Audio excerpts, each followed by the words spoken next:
Добрый день, дорогие сябры! Сегодня мы с вами поговорим про шляхетский родовод. Шляхетская генеалогия адрозніваецца ад сялянскай пэўнай спецыфікай. І пра гэту спецыфіку зручней размаўляць, маючы пад увагай канкрэтны родовод конкретной особы. Такой особой з'яўляецца Лука Вольна-Ясенецкі, ураджэнец Магілёўскай губерні, які з'яўляецца праслаўленым урачом у сферы гнойнай хірургіі. Ён жа таксама займаў шэраг епіскапскіх кафедр у першай палове 20-го стагоддзя, ўжо ў часы Савецкага Саюза, праслаўлены як святы Рускай праваслаўнай царквы. Жыццё скончыў, будучы архіепіскапам крымскім і сімферопольскім.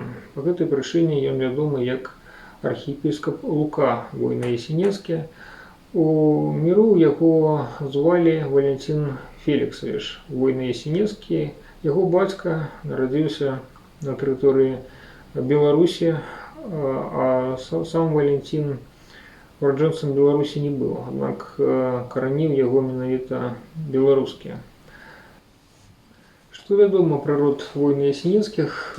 Звычайна мы інфармацыю чэрпаем з адкрытых крыніц, і калі мы зазірнем у інтэрнэт-прастору, то побачым разнастайныя вытрымкі з энцыклапедыі пра род Вольна-Ясенецкіх, пра яго вядомых прадстаўнікоў, але агульная карціна сямейных повязяў не складваецца. Трэба падымаць архіўныя крыніцы, і месцамі можна бачыць, што дакументы, якія мы падымаем, яны яшчэ не даследаваліся з гэтай мэтай даследчыкамі, то бок не было канкрэтнай мэты іх выкарыстаць пры пабудове родаводу Вольна-Ясенецкіх. І па гэтай прычыне мы зараз на сённяшні дзень не маем агульнай карціны, схемы прадстаўнікоў гэтага роду. Ніхто канкрэтна гэтым пытаннем не займаўся. Шмат у чым праблема палягае ў адсутнасці дакументаў, якія б звязвалі розныя пакаленні паміж сабой, асабліва пацярпеў перыяд 17-го стагоддзя ў дакументальным плане. Не ўсё зразумела з дакументамі 18-го стагоддзя.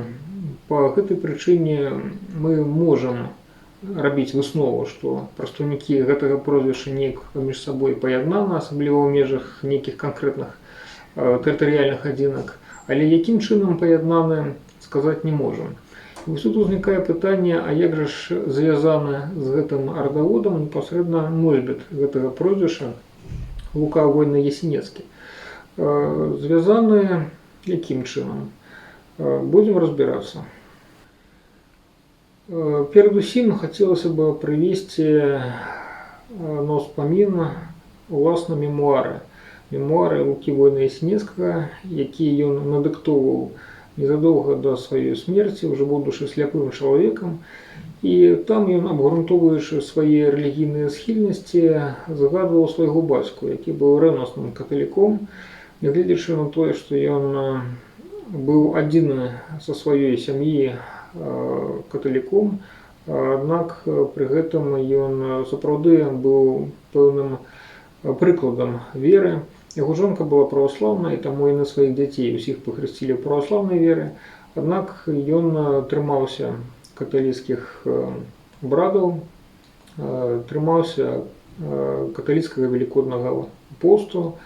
І, як успамінае яго сын Валентин Феліксавіч, будучы архіепіскап Лука, быў чалавекам дастаткова прамадушным, і нягледзячы на тое, што часта яго акружалі людзі хцівыя і гатовыя да падману, ён тым не менш захоўваў пры сабе нейкую такую дзіцячую чысціню.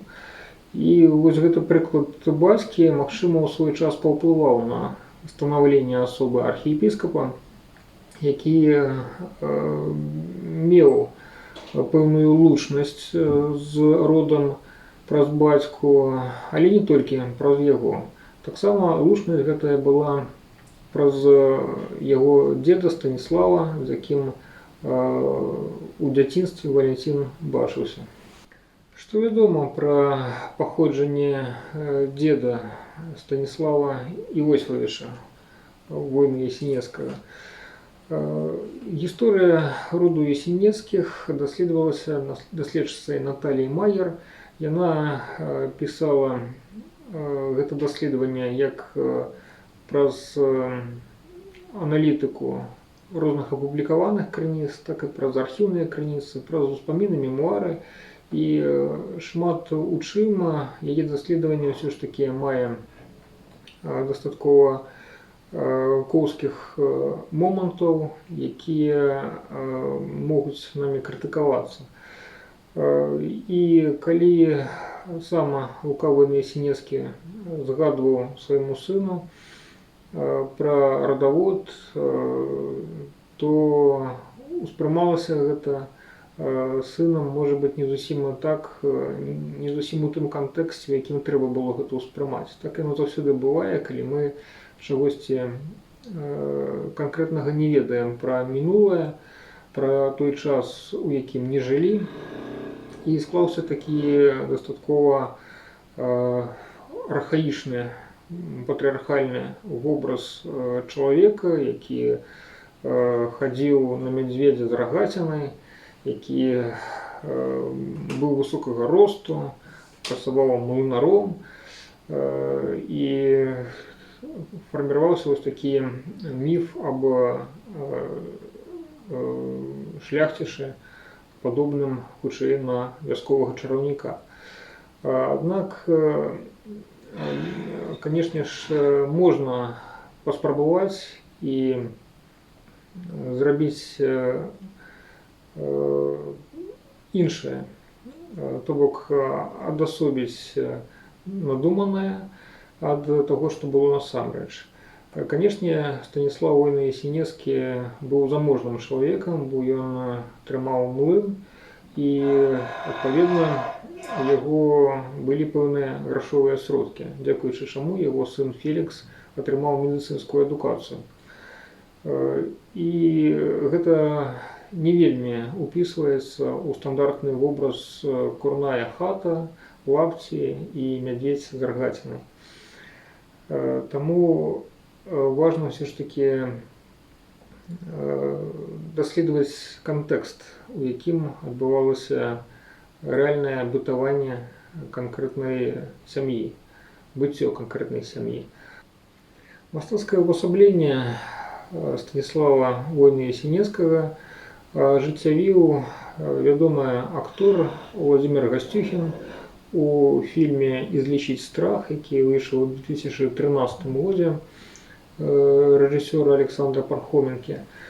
І там акурат сцэнічны вобраз зноў-такі ідзе за вось гэтай праробленай ужо дарогай, то бок мы больш бачым казачнага героя, чым уласна шляхціша сярэдзіны 19 стагоддзя.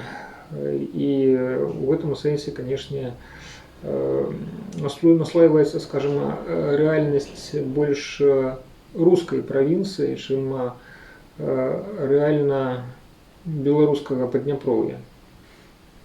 Сенецкі павет Магілёўскай губерні, менавіта з гэтага рэгіёна паходзяць воіны Ясенецкія. Менавіта нам патрэбная галіна. І якая там была каталіцкая канфесійная сітуацыя ў сярэдзіне 19 стагоддзя. Было 7 каталіцкіх парафій: Астроўніцкая, Бобрская, Вядзецкая, Лукомльская, Сенецкая, Талашынская, Чарэйская. Іх колькасць пасля паўстання 1863-64 гадоў рэзка скарацілася, але у той перыяд, калі Станіслаў воін Ясенецкі нарадзіўся, стварыў сям'ю, за гэты час метрычныя кнігі гэтых касцёлаў захаваліся, бо самі парафіі дзейнічалі. Дзякуючы таму, што метрычныя кнігі захаваліся па гэтым рэгіёне, па сенінскім, аршанскім паветах, мы можам праводзіць пошук генеалагічны і як вынік гэтага пошуку метрычны запіс аб нараджэнні Фелікса Войны, які пазначаны як сын ураджоных высакародных Станіслава і Малгажаты Страскоўскіх войнаў. Ён нарадзіўся ў вёсцы Петраши 19 лістапада 1841 года і 25 лістапада хрышчаны ў Талашынскім касцёле. 1841 год. Гэты запіс быў у свой час знойдзены даследчыцай Наталіяй Казапалянскай, як і яшчэ некалькі запісаў за гэта самае 1841, якія тычацца менавіта блізкіх родзічаў нашага героя Лукі Война-Ясенецкага і распавядаюць пра тое, дзе жылі прадстаўнікі сям'і, з кім яны куміліся, калі адбываліся гэтыя падзеі. 19 лістапада 1841 года Фелікс нарадзіўся, а бацькі яго ажаніліся за 9 месяцаў да гэтага, 2 лютага 1841 года, і гэты запіс маецца у кнігах вядзецкага касцёла. То бок вянчаліся ў вядзецкім касцёле, а сына хрысцілі ў Талашынскім касцёле. Адзначана, што шлюб заключылі 20гадовы Станіслаў Война з Талашынскай парафіі і Малгажата Траскоўская з вёскі Новая Беліца вядзецкай парафіі, таксама ёй было 20 гадоў. Звычайна каталіцкія запісы аб шлюбе змяшчаюць інфармацыю аб тым, што перад тым, як заключыць шлюб у храме, на кожнай літургіі у нядзельны дзень паведамлялася, што заключаюць шлюб паміж сабой у пэўную дату такія людзі, каб усе прысутныя маглі сведчыць тое, што яны маюць супраць заключэння гэтага шлюба. Ці ёсць духоўная роднасць, ці ёсць роднасць крэўная. Калі гэтага не было, калі маладыя паспяхова прайшлі апытанне святаром перад шлюбам, складаліся так званыя шлюбныя пратаколы, то яны заключалі шлюб. Такая была спецыфіка і штодзённасць каталіцкіх парафій таго часу. Акрамя метрычных кніг ёсць яшчэ спісы парафіян. Па-руску кажучы, калі выкарыстоўваць праваслаўную тэрміналогію, то можна параўнаць іх з заспаведнымі ведамасцямі.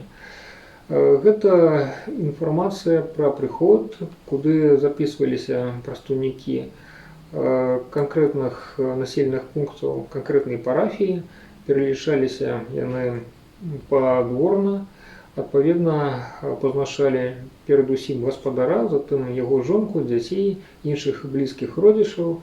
Кожнаму прысвойваўся свой парадкавы нумар і пазнака аб тым, ці быў чалавек на споведзі. І калі быў, то адпаведна ён далучаўся да святых хрыстовых таямніц.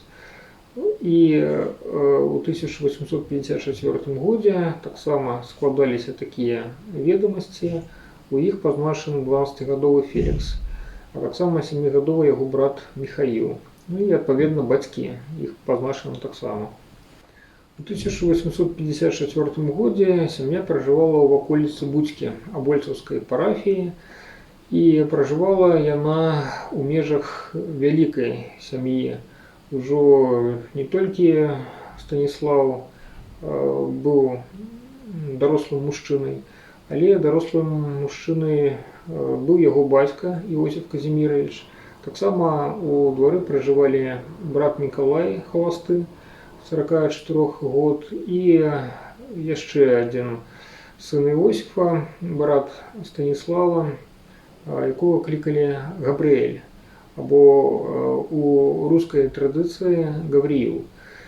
І пазначана уся сям'я. У Станіслава ўжо было 4 дзяцей, у Габрыэля ўжо было 3 дзяцей. Сям'я дастаткова вялікая, усе асобы старэйшыя за 9 гадоў прыступалі не толькі да прычасця, але і да споведзі. І ўзнікае такое пытанне, чаму ж Станіслаў перабраўся да сям'і свайго брата і свайго бацькі. Магчыма, па той прычыне, што памерла яго маці Станіслава, і жонка спатрэбілася у сям'і бацькі з тым, каб дапамагаць па гаспадарцы жонцы Габрыэля. Бо на жонку Габрыэля прыходзілася фактычна 3 дарослых мужчын і 3 дзяцей. І кожнага трэба было даглядаць і гатаваць паесці, і праліць бялізну і гэтак далей, шмат жаночай працы, і гэтую жаночую працу магла дапамагчы несці жонка Станіслава Малгажата. А цяпер сярэдзіна 19 стагоддзя мы завітаем на пачатак 19 стагоддзя. Знаходзім у метрычных кнігах Талашынскай парафіі запісы аб хрышчэнні многіх носьбітаў прозвішча Война. Менавіта як войны яны фіксуюцца у метрычных кнігах. Войны ясенецкімі яны сталі пісацца толькі ў пратаколах Магілёўскага дваранскага дэпутацкага сходу. І такім чынам мы назіраем сям'ю Юзефа і Марыяны, таго самага Іосифа Казіміровича Войнаў, у якіх у верасні 1810 года нарадзіўся сын Мікалай, яго хрысцілі у Заполлі. Магчыма, яго хрысцілі хатнім чынам, то бок павівальная бабка яго хрысціла, бо затым абрад хрышчэння быў давершаны ксяндзом Вінцэнтам Сіпайлай ужо праз 3,5 месяцы, 1 студзеня 1811 года. У Мікалая не было сям'і, магчыма, што хвароба, якая з дзяцінства яго суправаджала, не дала яму такой магчымасці. Ён быў першынцам у Юзефа і Марыяны, за ім былі Габрыэль і Станіслаў, чыі метрычныя запісы не захаваліся. 18 стагоддзя, зноў метрычныя кнігі, але свая спецыфіка. Калі ў першай палове 19 стагоддзя метрычныя кнігі вяліся для каталікоў на польскай мове, а затым ужо адбываўся плаўны пераход на расійскую мову, рускую мову, то у 18 стагоддзі гэта была латынь. На латыні вяліся запісы у касцельных кнігах, і мы, адпаведна, знаходзім у кнізе, метрычнай кнізе Талашынскай парафіі сям'ю Войнаў, запісаных на латыні. Але гэта не перашкода пры даследаванні, бо кожны метрычны запіс змяшчае спецыфічную тэрміналогію, якую дастаткова лёгка засвоіць і, адпаведна, без складанасцяў перакладаць метрычныя запісы. Імёны, прозвішчы пішуцца лацінкай, і іх дастаткова проста ідэнтыфікаваць. І так, якія мы бачым запісы? Па-першае, мы бачым самы ранні запіс, які тычыцца прамых продкаў Войны Ясенецкага, Лукі Войны Ясенецкага. Гэта запіс аб шлюбе Казіміра Войны і Канстанцыі Гатоўскай. У пазнейшых запісах яе, праўда, згадваюць як Ганна. Магчыма, што ў побыце яе называлі адным імем, а ў хрышчэнні яна насіла іншае імя. Таксама магчыма, што яе хрысцілі з 2 імёнамі, бо каталіцкая традыцыя дазваляе некалькі імён замацоўваць за чалавекам. Казімір Война і Канстанцыя Гатоўская пражывалі ў маёнтку Заполля. Таксама мы бачым запіс аб нараджэнні ў іх сыноў Мацея ў 1775 і Юзефа ў 1782. У 1784 Ганна ва ўзросце 35 год памірае, яе пахавалі на могілках Запольскай уніяцкай царквы. Такім чынам мы бачым, што гэтыя воіны ясенецкія пражывалі ў маёнтку Заполля.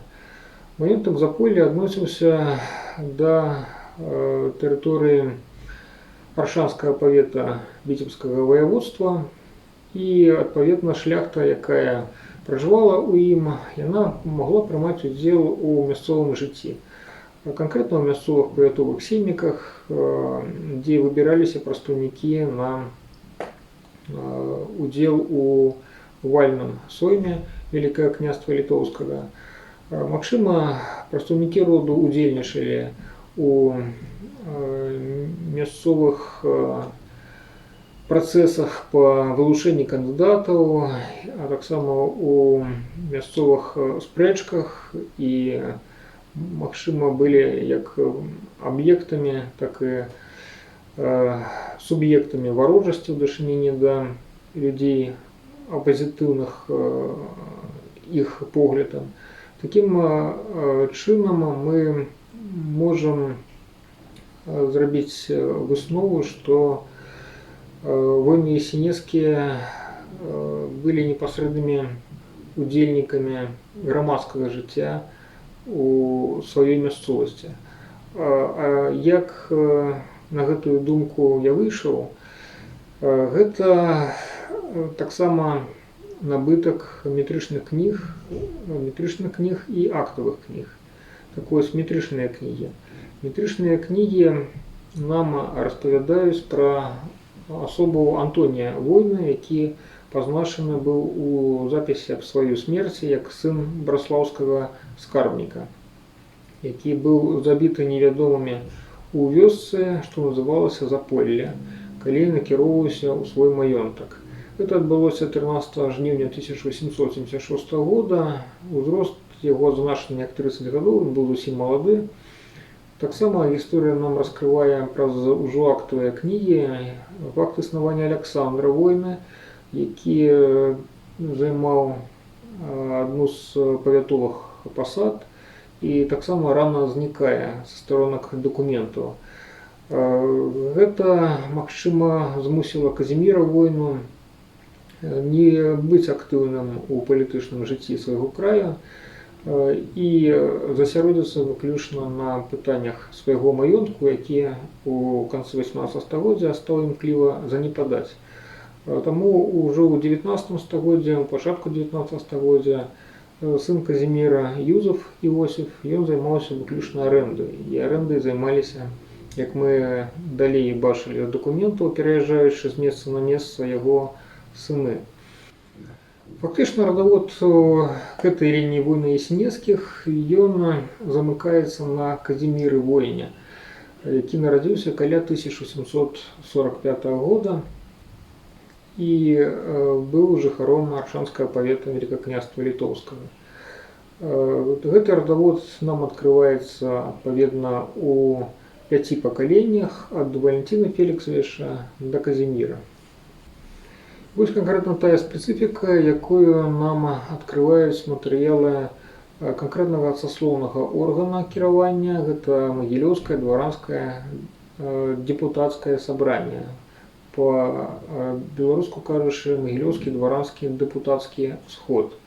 Так вось, матэрыялы гэтай установы, на жаль, вельмі пашкодзіла гісторыя 20 стагоддзя, і таму мы маем у дачыненні да радаводу воіна ясенецкіх толькі пратаколы Магілёўскага дваранскага дэпутацкага сходу, дзе адзначалася, што род воіна ясенецкіх прызнаны у шляхецкай годнасці 17 сакавіка 1834 года. Менавіта гэта прызнанне тычылася Юзефа Казіміровича Война Ясенецкага і яго сыноў Мікалая, Станіслава і Габрыэля. Пры даследаванні радаводаў, асабліва шляхецкіх, якія ўжо, канешне, маглі даследаваць іншыя вучоныя знаўцы мінулага, мы мусім карыстацца даведнікамі, якія імі складаліся. Таму тут я хацеў бы паведаміць пра існаванне такіх цудоўных даведнікаў, выдадзеных у свой час Евгеном Константиновичем Анішенком як аўтарам і Віктором Хрусікам як выдаўцом пад назвай «Списки 18 столетия», якія тычацца канкрэтных паветаў і ваяводстваў, чыя юрысдыкцыя распаўсюджвалася на земле Беларусі. Даведнік шляхты Аршанскага павета змяшчае спіс тых асоб шляхецкага паходжання, якія прымалі ўдзел у рознага кшталту падзеях на тэрыторыі рэгіёна.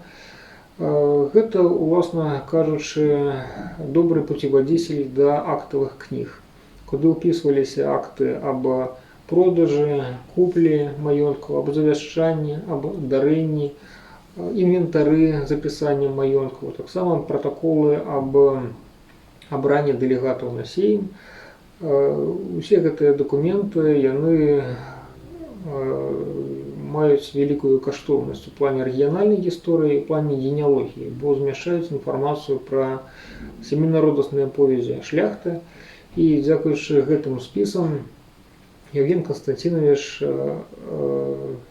фактычна зрабіў пэўны падмурак да нашага даследавання войны ясенецкіх, прапанаваўшы на наш разгляд асобы тых людзей, якія маглі быць блізкімі родзічамі Казіміра войны ясенецкага, народжанага, як мы ўжо разабраліся, каля 1745 года. Дзякуючы гэтаму ўдалося скласці прыкладную схему роду войны ясенецкіх, да якіх належалі таксама і запольскія войны ясенецкія. На гэтай схеме, якая тут прадстаўлена, такая сімбіятычная схема, выкарыстаны матэрыялы як метрычных кніг Талачынскага касцёла, так і даведнікі Анішчынкі. На гэтай схеме не прысутнічае Казімір, але яго верагодныя браты Антоній і Александр тут маюцца. Яны абсалютна дакладна верыфікаваны былі сынамі Фларыяна войны ясенецкага, аднаго з 4 братоў, якія былі ў сваю чаргу сынамі Александра войны ясенецкага. Гэтая галіна, яна пражывала якраз на тэрыторыі Аршанскага павета. І нашчадкі Александра яны ўсе згадваюцца ў межах Талачынскай парафіі. Першая згадка сям'і у метрыках па Талачынскай парафіі гэта 1715 год. Далей 1836 год, гэта першая згадка ўжо непасрэдна з прывязкай да Заполля і запольскай уніяцкай царквы. Узнікае пытанне, ці удалося знайсці нашчадкаў сям'і Юзефа Казіміровича войны ясенецкага у 20 стагоддзі на тэрыторыі гэтага рэгіёну. Цяпер гэта Талачынскі раён. І ці пражывалі войны ясенецкія ў 1920-е гады, скажам, на тэрыторыі Талачыншчыны. Удалося знайсці звесткі, што сапраўды пражывалі. Якім чынам? Па-першае, варта звярнуцца да запісу аб шлюбе Габрыэля Войны, таго самага, які быў братам Станіслава, які жаніўся ў 1841 годзе, як і сам Станіслаў. Жонкай Габрыэля была Ганарата Храптовіч, яна была ўраджэнкай вёскі Жукнева старасельскай парафіі. І пэўны час сям'я не пражывала ў гэтым Жукневе, яны пражывалі ў Буцьках, але затым нашчадкі Габрыэля і Ганараты яны зноў у гэтым Жукневе аб'явіліся. Матэрыялы, якія тычацца рэпрэсій, распавядаюць нам, што у 1933 годзе 1 студзеня быў арыштаваны і адпраўлены у ссылку на 5 гадоў Михаил Иванович Война, 1873 года нараджэння з вёскі Наркоўшчына Талашынскага района або Наркаўшчына Талашынскага района. Адпаведна, на той час яго бацькі пражывалі там. Так вось, ён з'яўляецца непасрэдна унукам Габрыэля Ганараты. І, як мы бачым, ён вярнуўся на радзіму сваёй бабулі. Магчыма, гэта зрабіў яго бацька.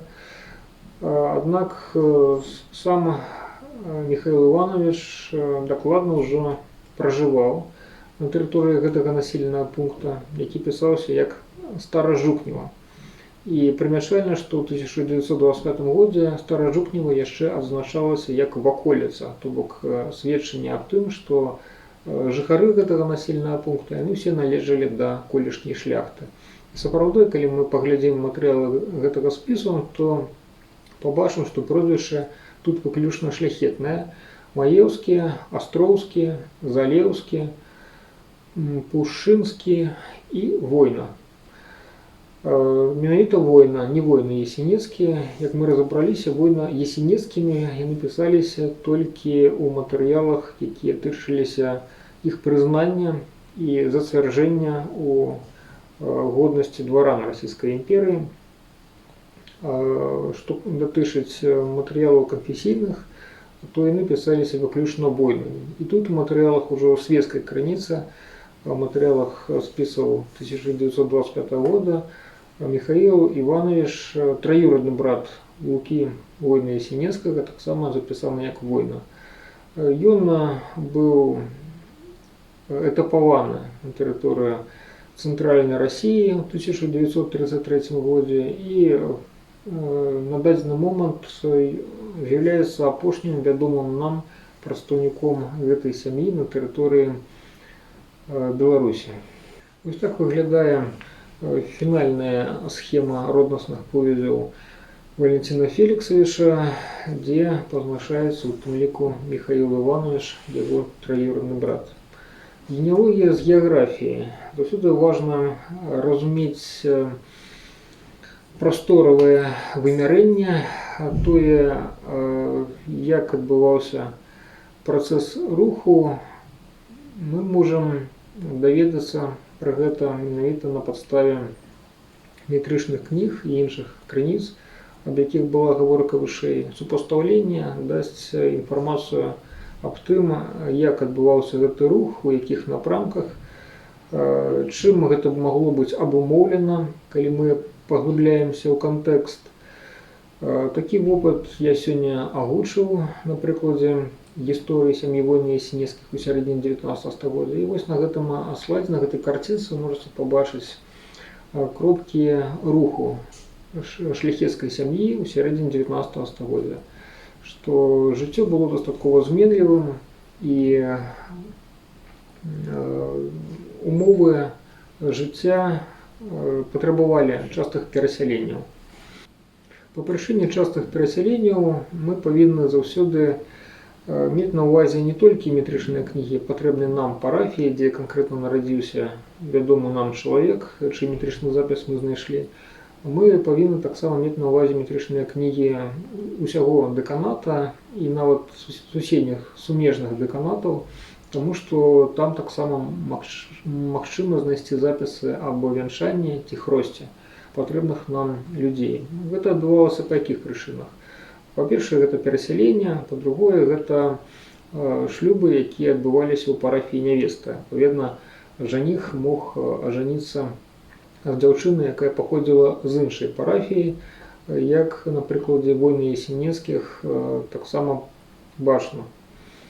І тут на гэтым слайдзе мы бачым ужо абрысы, прыкладныя абрысы вядзецкай, талашынскай, абольцаўскай парафіі, у склад якіх уваходзілі тыя населеныя пункты, дзе гістарычна пражывала гэтая сям'я Войны Ясенецкіх.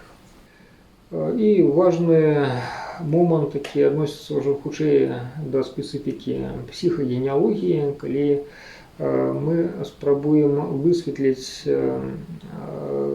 крыніцы сваіх глыбінных памкненняў, чаму мы абралі той ці іншы жыццёвы шлях. І ўжо згаданыя сёння мемуары Лукі Войны Ясенецкага нам даюць такую адсылку на тое, што важна заўсёды углядацца ў вопыт папярэдніх пакаленняў. Напрыклад, ён пісаў, што рэлігійная адукацыя ў сям'і не атрымаў, але калі можна казаць аб спадчыннай рэлігійнасці, то, верагодна, я ўспадкаваў яе галоўным чынам ад вельмі набожнага бацькі. Гэта як завяршэнне сённяшняй лекцыі мусіць быць для нас урокам таго, што трэба узірацца ў свае карані.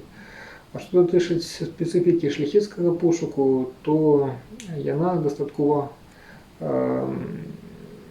насычаная як кантэкстам сваёй эпохі, перасяленнямі шляхты з месца на месца, так і разборам шляхты, насычана тымі дакументамі, якія можна даследаваць. Гэта метрычныя кнігі, спісы парафіян, шлюбныя пратаколы, матэрыялы канфесійнага ўліку.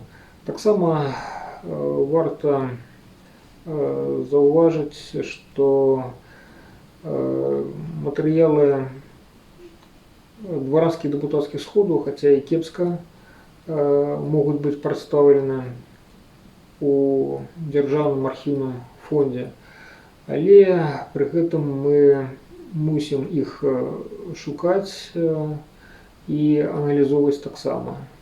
Як паказалі нам матэрыялы з гэтага даследавання, прозвішча воіна Ясенецкі, яно згадваецца менавіта ў матэрыялах дваранскага дэпутацкага сходу. У саміх канфесійных крыніцах мы бачым толькі форму воіна.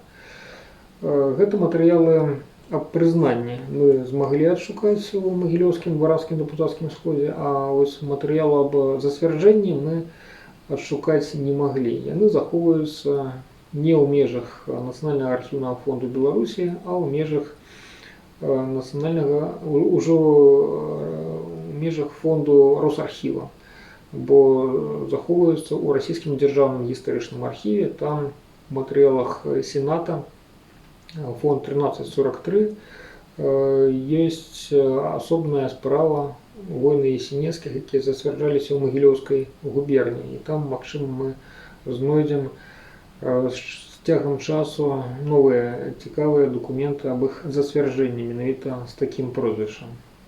На гэтым усё. Дзякуй вялікі за ўвагу. З вами быў Вадзім Рублеўскі і Цэнтральная навуковая бібліятэка імя Якуба Коласа.